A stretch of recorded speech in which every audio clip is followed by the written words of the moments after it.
महाराष्ट्रातले अनेक प्रश्न आहेत, शेतकऱ्यांचे प्रश्न आहेत, वेगवेगळे प्रश्न आहेत. त्या प्रश्नाकडे सुद्धा शासन त्याच तत्परतेनं लक्ष देईल अशी अपेक्षा आहे. जगावरती साम्राज्य गाजवणाऱ्या इंग्रजांना हा घाट रस्ता दाखवण्याचं काम कोणी केलं तर ते शिंगरोबा नावाच्या मेंढपाळानं केलेलं आहे. मुंबई पुणे हायवेला द्रुतगती मार्गाला वीर शिंगरोबा धनगराचं नाव देण्यात यावं, पण दुर्दैवानं ते मिळालं नाही. 6,500 कोटीचा हा महत्वाकांक्षी प्रकल्प आज महाराष्ट्राच्या जनतेसाठी लोकार्पण करतायत. मी एक कार्यकर्ता म्हणून या प्रकल्पाचं आणि शासनाचं मी हार्दिक असं स्वागत करेन.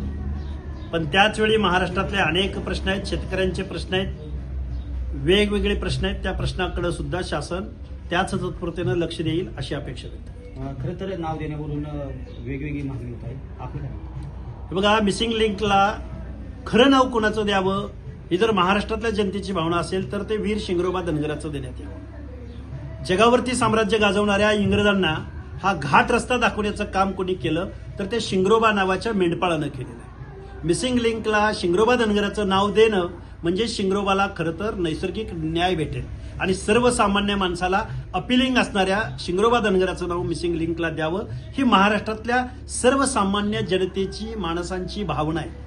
खऱ्या अर्थानं पुणे मुंबई द्रुतगती मार्ग ज्यावेळी महाराष्ट्राला लोकार्पण केला जात होता त्यावेळी सुद्धा महाराष्ट्रातल्या तमाम जनतेची मागणी होती की मुंबई पुणे हायवेला द्रुतगती मार्गाला वीर शिंगरोबा धनगराचं नाव देण्यात यावं, पण दुर्दैवानं ते मिळालं नाही.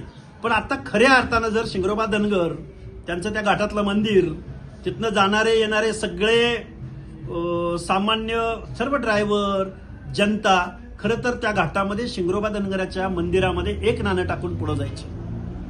जर खऱ्या अर्थानं मिसिंग लिंकला कोणाचं नाव द्यायचं असेल तर वीर शिंगरोबा धनगराचं नाव दिलं तर हा नैसर्गिक न्याय वीर शिंगरोबा धनगराला मिळेल आणि तशी मागणी मी या महाराष्ट्र शासनाकडे करत आहे.